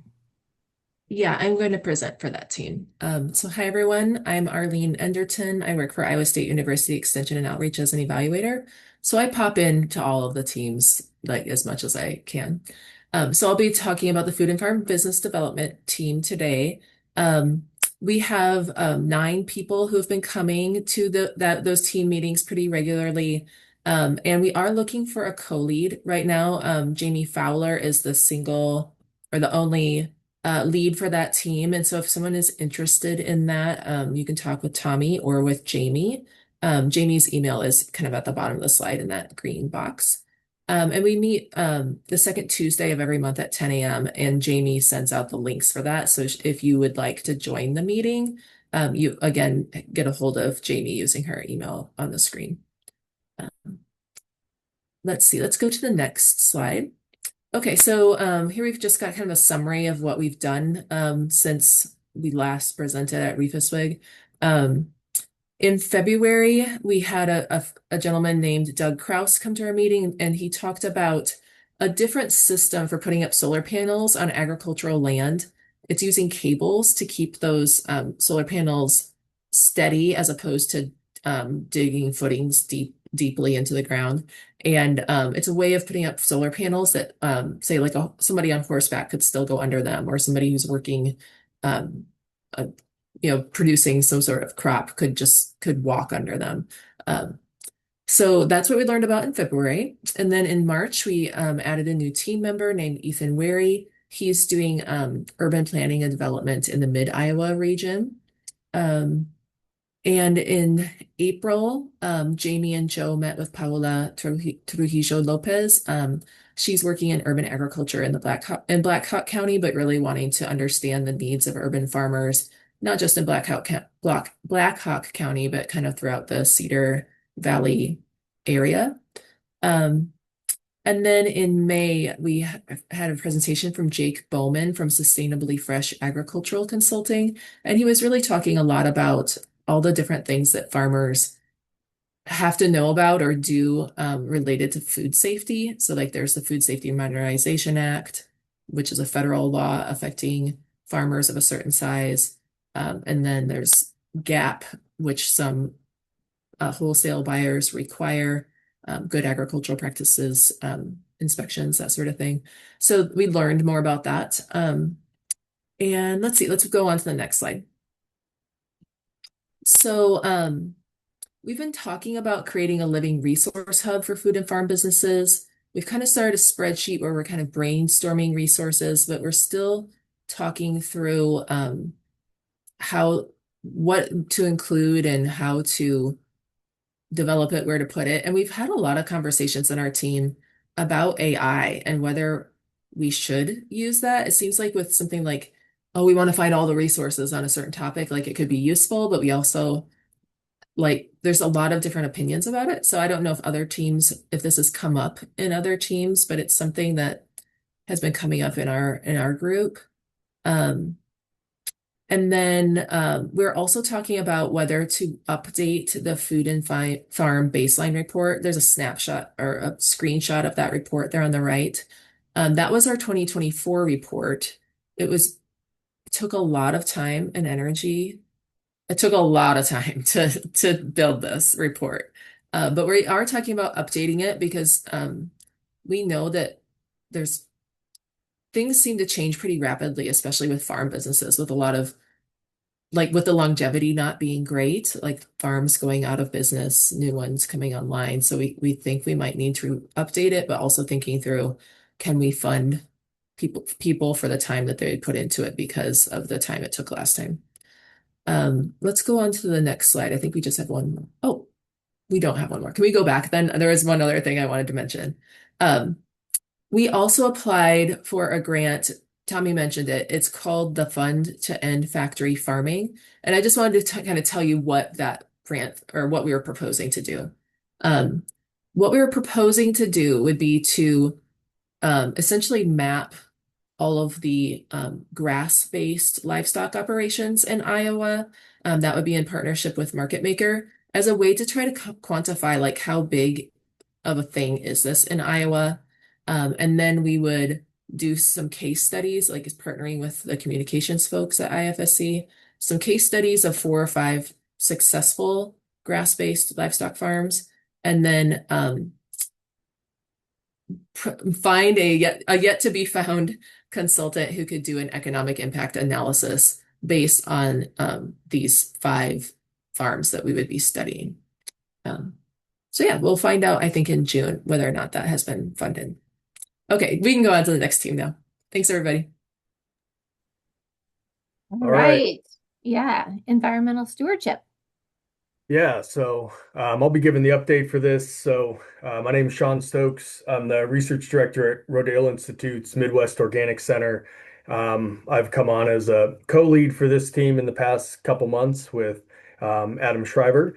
And so I'll be doing this update. So we got our goal there. I guess you can go to the next slide here. So yeah, we've got a variety of partners involved, and I think the environmental stewardship team is unique because it's definitely an overlap of a lot of different groups. And I'm going to talk about that a little more coming up. But you can see here we've got, farm groups, on-farm groups like PFI and the work we're doing with Rodale. We've got environmental groups with the Iowa Environmental Council and the Nature Conservancy, and a whole wide variety of them. So there's a lot of overlap within this team. You can see our meetings are the third Monday of the month at 11. And I would encourage people to join those. So next slide. So that's kind of what I want to focus on here. So our current progress in 26 is really focusing on rebooting this team. There's a lot of new partners on the team, and we're just getting back into some consistent monthly meetings. And so, our immediate goal here in 2026 is to really encourage collaborations and support between the organizations on the environmental stewardship team. I think that's the strength of this coalition is that we're bringing a lot of groups together that have been and are doing a lot of the same work in parallel. And so how can we amplify each other's message? How can we work together to make that message more impactful? And really our year-end goal is to have some more cross-team collaborations. And so that's what I want to talk about here a little bit, is kind of how environmental stewardship works with all of the other teams. And in agriculture specifically, well, let me put it a different way. In Iowa specifically, environmental stewardship starts on the farm. And I think that's where there's a lot of challenges. I mean, we have a very unique state. We don't have much public land. A lot of it is private land, and a lot of that land is agricultural land. And so we're seeing the impacts in the environment, just over the past year with all of the conversations that have been had with the water quality report that, pointed the finger at 80% of the nitrates in that water was coming from agricultural sources. There's a lot of conversations about cancer rates in Iowa, and it's hard not to see the correlation with our heavy pesticide use in agriculture. And so we talk about environmental stewardship, but it also goes hand in hand with human health. And so the way these systems are impacting the environment, they're having similar negative impacts on human health in this state as well. And so I want to give an example of how this collaboration and how this cross-team kind of pollination that we've talked about kind of exists within this priority team. And so, like I said, the environmental stewardship starts on the farm. And really, it's a symptom of our current agricultural system that is so focused on, two main commodity crops of corn and soybeans. And so to give an example of that, we think about how much corn in this state is being grown for ethanol. And I will be the first person to speak up and tell you how terrible of an idea that is. I hate that we grow corn for ethanol. The fact that we're using some of the best cropland in the world to grow gasoline is a joke. And so, and then on top of that, our current system really supports continuous corn, and growing continuous corn for gasoline goes against everything that agriculture represents. And it's really just a flawed system that depends on so much nitrogen going into that, so many chemicals like pesticides to support that, because it is kind of an anti-ecological system. And so the way that we kind of view this going forward is that by promoting more diversity within our agricultural systems, and that means, row crops for food, different cereal grains going into those row crop systems, more specialty crops, more perennials. All of that is what's needed to kind of move us out of this rut that agriculture is currently in this state. But there's a lot of challenges that come with that. And that's where there's a lot of overlap with these other teams. And so I wanted to kind of give some examples of, like, to get more crop diversity and the more food for people around here, we need more local food systems. We need more local food. There's not a lot of viable markets for crops that aren't corn and soybeans in this state. And that depends on teams like the business development team and procurement teams and local food policy that can incentivize and subsidize these practices that are a little outside the norm right now. That depends on infrastructure, and then all of these outcomes kind of relating to land access and health and nutrition as well. And so I just kind of wanted to highlight where all of that comes together. And the point being that environmental stewardship depends on all of these other outcomes. It's hard in this state to just be focused on just promoting environmental stewardship, and we really need on-farm changes to help promote that. So that was kind of the update I wanted to give, is really emphasize that collaboration. And that's really our goal moving forward, is how can we work with other teams, because the environmental stewardship outcome is dependent on a lot of the work that other teams are doing. So my goal as kind of a new team lead here is to really get more involved with those other teams. I want to try to attend some of these other groups meetings, and I encourage other team leads and other groups to join our meeting and really emphasize that cross collaboration because that's what's needed when we talk about better environmental outcomes and better human health outcomes in the state. So that's all I got. So we can go to the next person. Thank you. All right, labor equity. Hi, everybody. This is Jonathan again, and I'm co-chairing this group with Megan Kemp.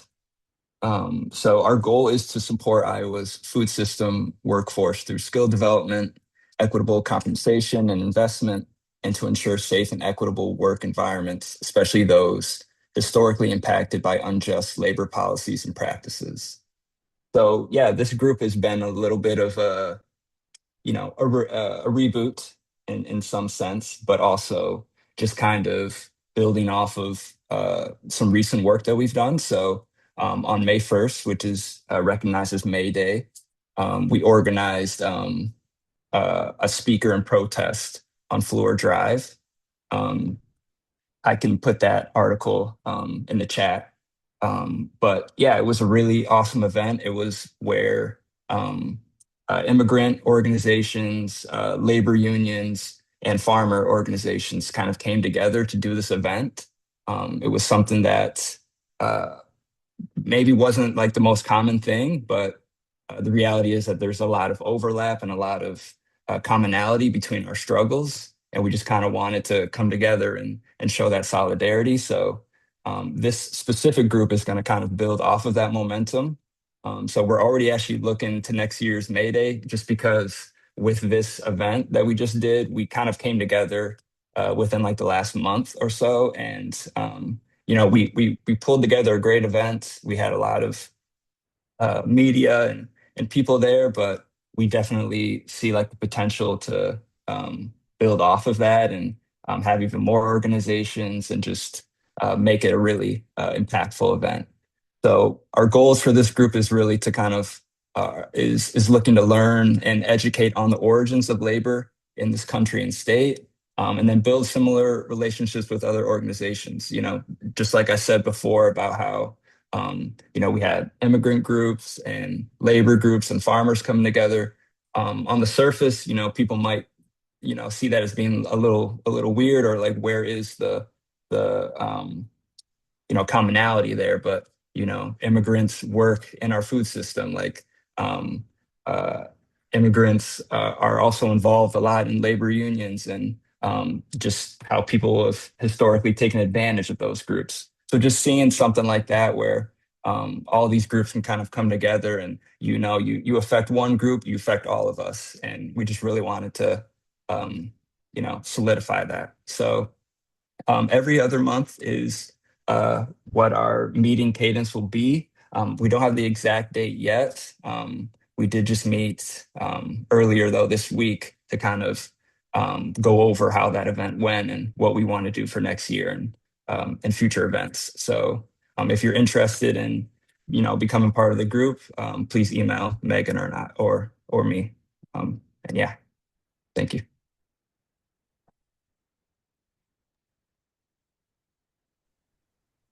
Oh, and these are the partners involved.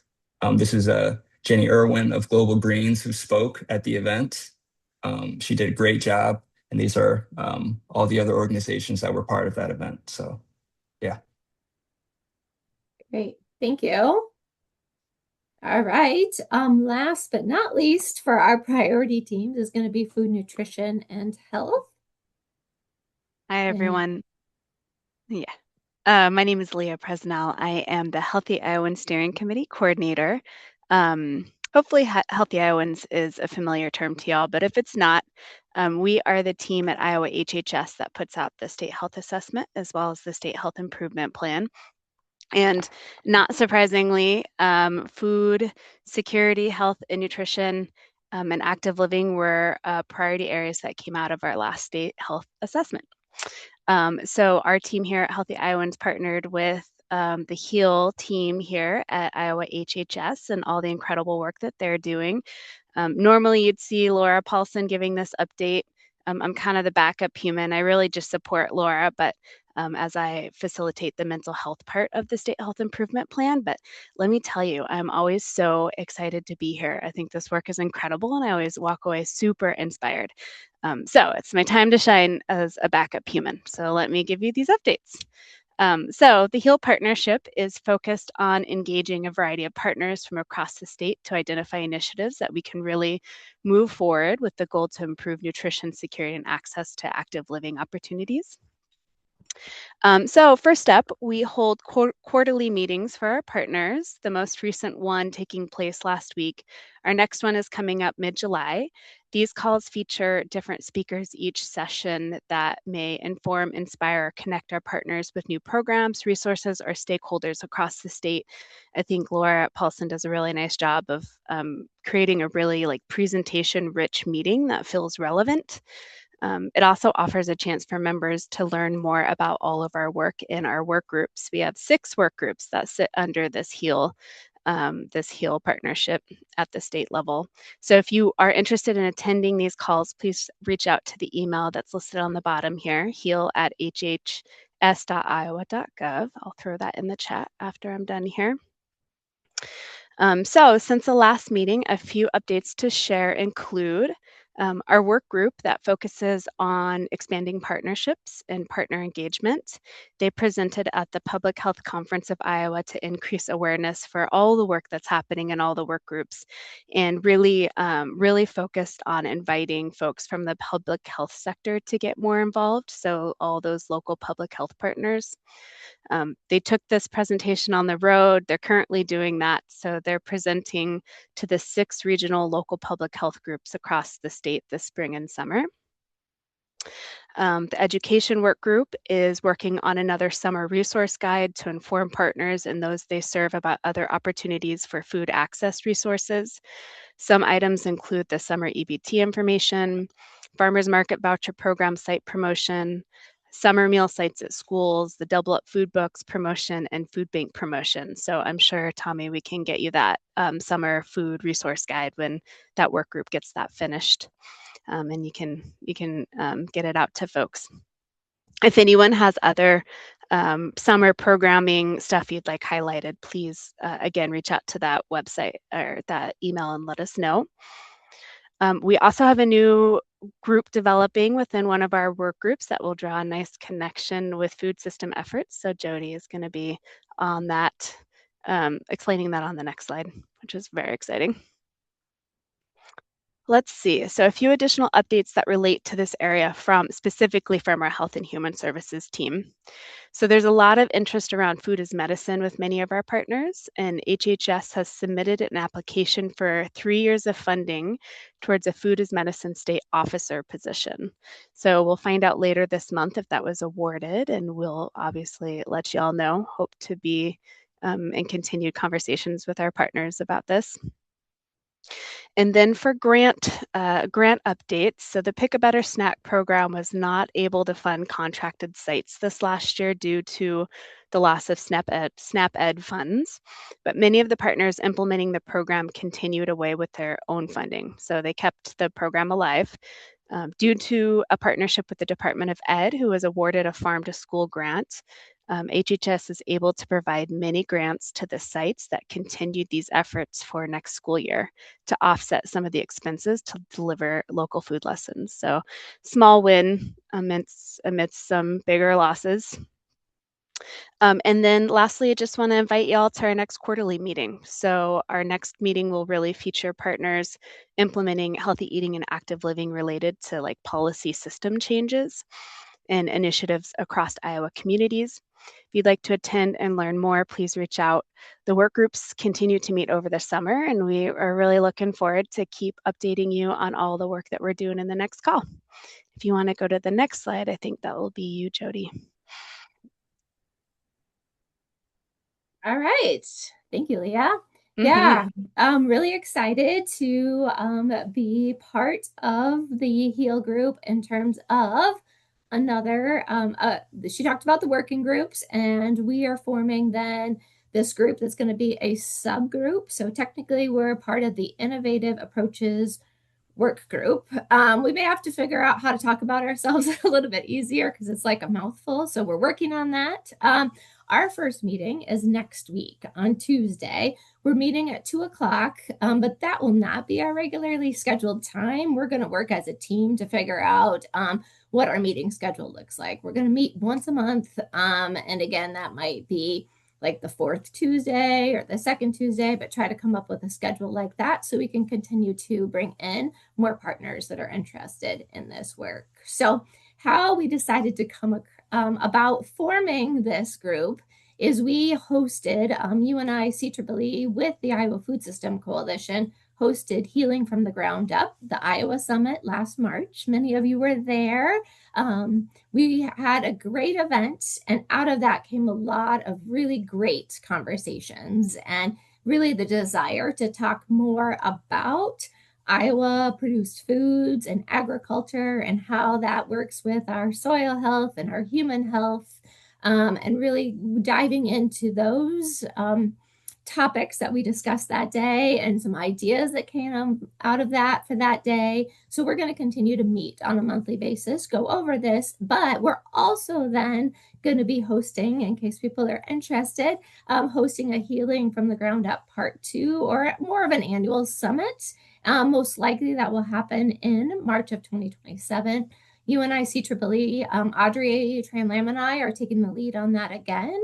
So we'll be getting dates out earlier in advance this time for plenty of registration, and we'll be bouncing ideas off of this team too to make sure that we're including things that people want to talk about and hear about at that conference, as well as again what we're talking about in our monthly group. So far for our partner organizations that are listed there, those are the organizations that are going to attend next week or plan to attend in the future if they had a conflict with next week. So I will put my email in the chat, and if you guys are interested, please email me. I'll get you I'll invite you with the calendar invite next week. Even if you can't come, let me know, because that will be the list that we're working off of for future meetings. So looking forward to it.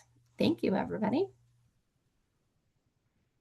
And I believe that was okay. So now we're going to launch into just a few more of our statewide updates. So thank you, everybody, for hanging in with us today. We have so much great information happening. So we're getting close to the end. All right, Amy, are you talking to Iowa? Hi, everyone. This is Beth Beth. Romer. Hi, Beth. Hi. Hey, so Amy and I are going to tag team. We have some exciting updates to talk about since the last time we all gathered, and very happy that with Choose Iowa. So let's see, we updated our slide this morning. Sorry, it's Let me see the if updates we added aren't showing. I apologize that we didn't get that done earlier, but I can tell you some good things. And the Iowa Farm Act passed, and that included some really some exciting things that will help a lot of Iowans, and we're really thrilled about, and including expanding market opportunities, farms to food banks. The funding was continued, as was discussed earlier, and funding the school purchasing program made permanent and funding appropriated for that. So we were thrilled with those two pieces.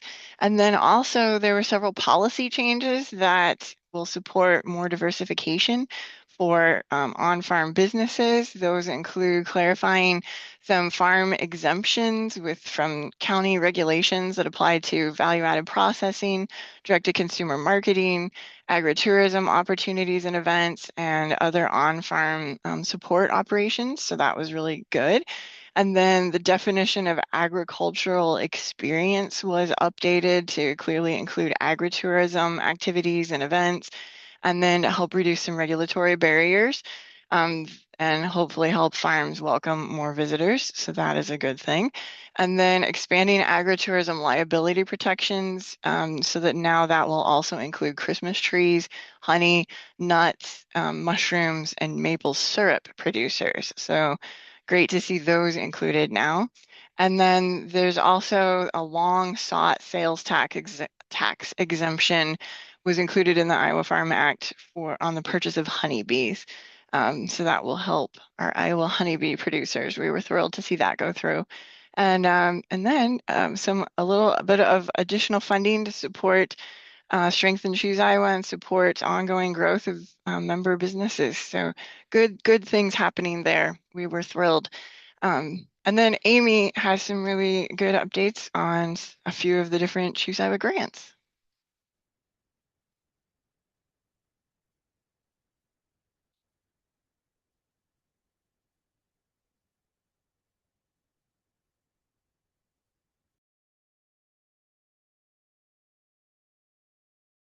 Amy, I think you may It be does on. help if I unmute myself, doesn't it?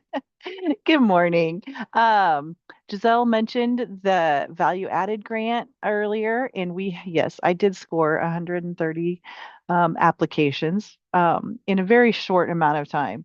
And we had 30 recipients. We were able to fund their projects, and we have already started seeing some of those reimbursements coming in. So they are jumping on those projects. We're excited to see that happening, wrapping up last year's value added reimbursements as well. So it's been a busy time for our grants, which is great to see all of the wonderful projects that are happening that we've been able to fund and support. So we're excited to see those recipients start working in a lot of infrastructure. We're seeing that a lot around the board, so it's great.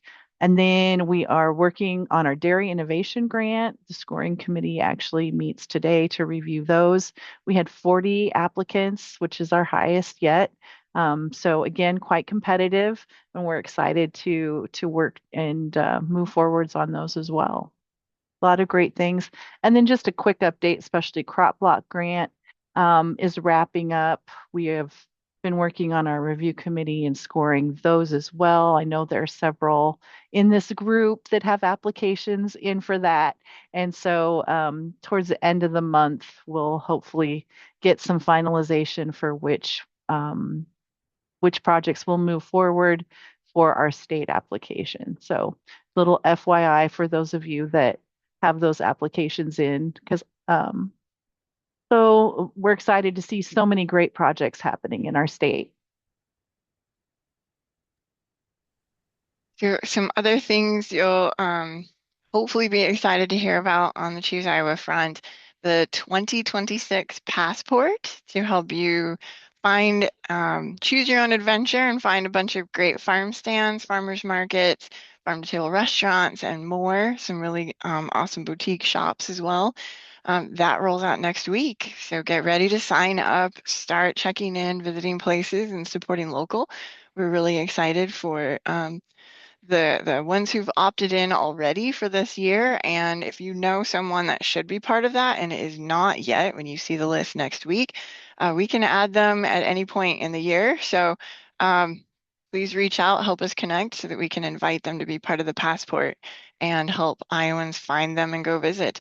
And then one other quick thing, we are still looking for more artwork entries. Amy is spearheading efforts on this year's coloring calendar, and we're tying in the theme with America's 250. So it's going to be a lot of fun to see how creative kids get, highlighting drawings of agriculture in Iowa, tying it in with America 250 and all sorts of patriotism. I'm excited to see this year's calendar. So encourage all the little artists that you know to submit their artwork before June 1st would be great. They can upload that on our website, or there's details on how to email or mail that in. And oh my gosh, yes, please share. This is so fun. And then those that whose artwork is selected get invited to the state fair. We have a recognition ceremony. It's a fun way to celebrate kids and agriculture. And then you can pick up a calendar at the fair. So it's good win all the way around. And then please save the date. Next month, June 26th and 27th, is the second annual Choose Iowa Farm Crawl, and more details to come on that. But get ready to get out, sign up for your Choose Iowa passport, and start exploring. And the farm crawl, great time to start checking in to some great Iowa ag destinations. And then as well, one more final reminder. If you know anyone that would be a great fit for the Choose Iowa program that could benefit from the things we just mentioned and more, please encourage them to sign up and check out membership opportunities. they can click on the green button, become a member, and start their journey there. So thank you. Appreciate the opportunity to share.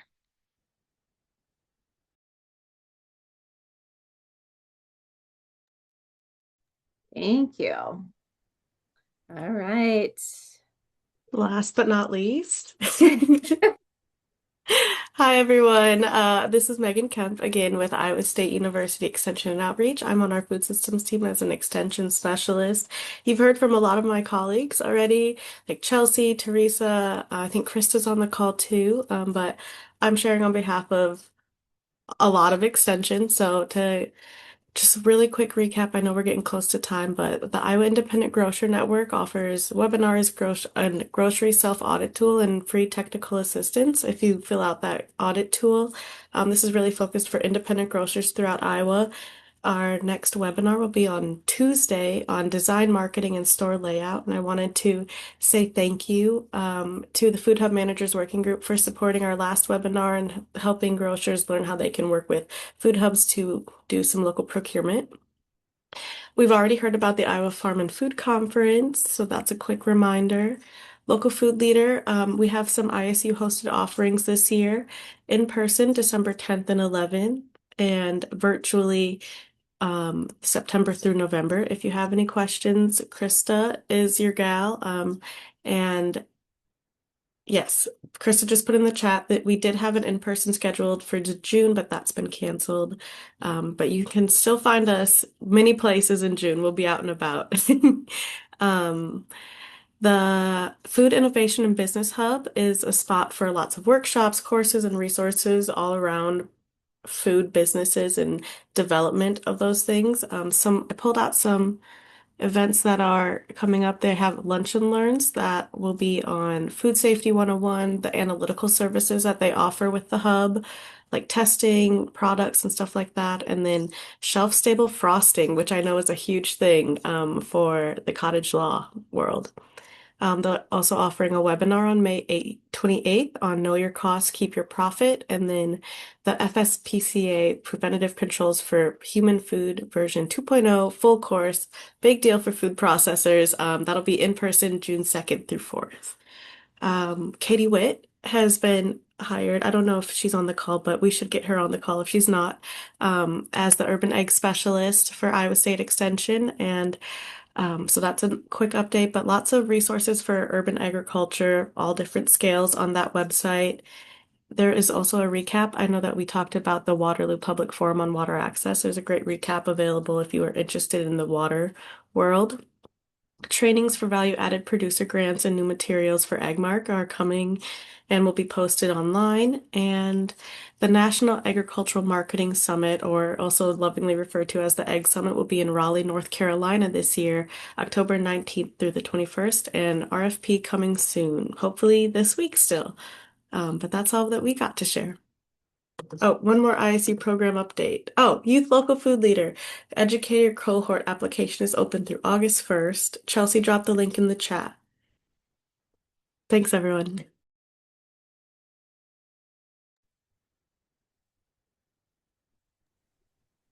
All right. Thank you, everybody, for sharing. I'm going to turn it over to another one of our planning committee to close us out today. Yeah, absolutely. Well, this has been incredible, to see the breadth of how many organizations are working together throughout all of these priority teams. It's running deep. And I know a lot of the updates kind of focused on how the teams are regrouping and rebooting at the start of 2026. And so I think, a lot of that collaboration is like going to be ramping up throughout the year. But I also just want to point out that all of the groups who shared today are consistently showing up and doing the work within their own organizations and sharing that all out. So I just want to thank everyone in this call, and everyone who joined today for all of the work that you are doing to advance local food in Iowa. It is a momentous effort. It is the reason we all do what we do. And I just encourage you to keep coming back to this collaborative space to gain energy and inspiration and networking with each other, because we go further together. So that's all that we had planned for today. Thank you for sticking with us for the full 2.5 hours. This has been great. And if you do, we'll take up till 11:30 here. We can stay on the call. So if folks have comments or other questions or major announcements they want to come off mute and share, that would be great. But yes, special thanks to everyone who shared today. Choose Iowa, Iowa State, and all of our priority team leaders. Thank you. Oh, and then just another thing, we have two more quarterly calls this year, September 10th and November 12th. So we take a break during the summer, but we'll be back in September and encourage you to attend.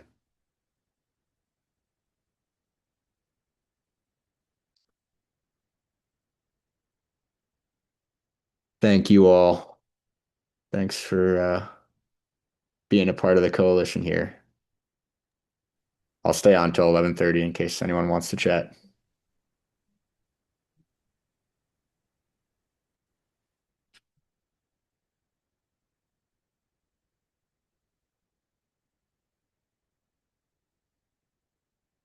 Jody, thanks for managing all the team presentations and everything. Yeah, thank you for sharing with my technical difficulties. Oh yeah, absolutely. I'm gonna stop the recording.